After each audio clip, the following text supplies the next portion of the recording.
Okay, so in this video, we will give a second derivation of the result known as linear approximation. So assume we have here the graph of the function f in the xy plane. We will now take two values along the x-axis. First, a constant x value x0, then a variable x value, say x.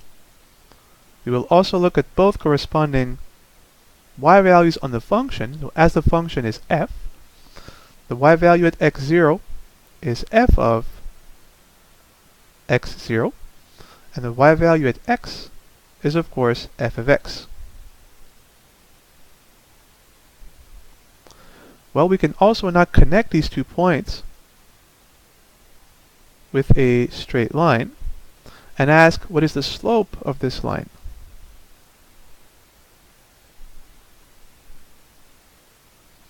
Well, the slope of the line will of course be the change in y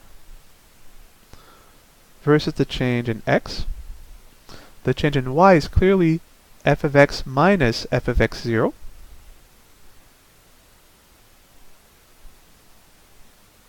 And the change in x is x minus x0.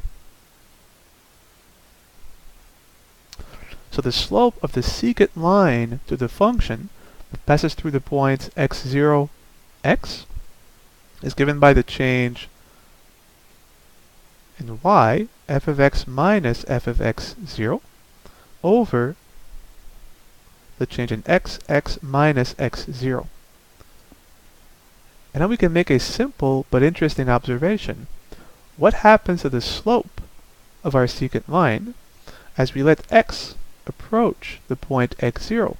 As x approaches the point x0, this point will be approaching this point, and so the slope of our secant line as x approaches x0 will be approaching the slope of the tangent line through the function.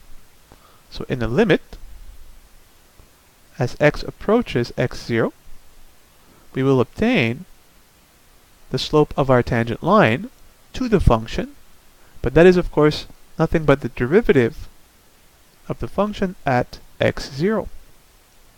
So think of what this says.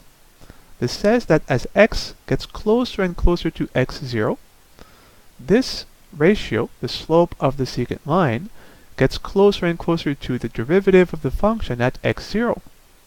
So we can state this now without the limit as the slope of our secant line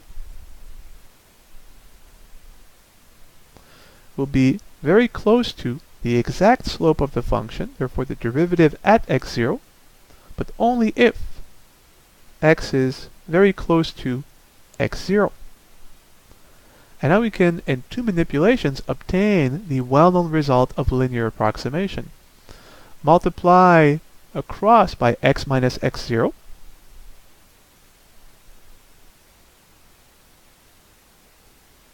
and we see that f of x minus f of x0 will be approximately the derivative f prime at x0 times x minus x0, and finally add f of x0 on both sides. So f of x is approximately f of x0 plus f prime at x0 times x minus x0. And of course this is only a good approximation if x is very close to x0. And hopefully now you recognize the familiar result of linear approximation. The values of the function f of x are very close to the values along the tangent line to the point x0 as long as x is very close to x0, the point of tangency. So yet another way to remember how we can derive the result of linear approximation.